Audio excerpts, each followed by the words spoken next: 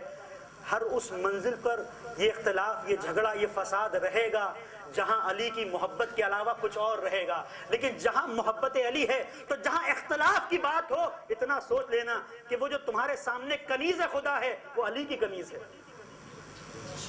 وہ جو بھائی جس سے تمہیں اختلاف ہے، ہزار اس کی غلطیاں ہو لیکن علی کا چاہنے والا ہے۔ ہم کس طرح چاہتے ہیں ہماری پوری زندگی خطا و نسیان و غلطیوں کا پیکر، لیکن ہم چاہتے ہیں کہ علی ہمیں اپنا بنا لے۔ تو منزل اس وقت ہوگی علی تمہیں اپنا بنائے گا جب تم کسی علی والے کو اپنا بناؤ گے۔ اس کی غلطیوں کے بعد بھی ہم اسے معاف کر رہے ہیں، اس کی خطاؤں کے بعد بھی ہم اسے معاف کر رہے ہیں۔ جب یہ منزل آئے گی تو اس مقام پر علی مسکرا کے کہیں گے کہ یہ ہمارا شیعہ ہے، اور جہاں علی شیعت کی مہر لگا دیں گے وہاں پیغمبر کی حدیث بڑھ کے سہارا بنے گی، یا علی انتا و شیعتوں کا ہم الفائزون، علی تم اور تمہارے شیعہ حقیقت میں کامیاب۔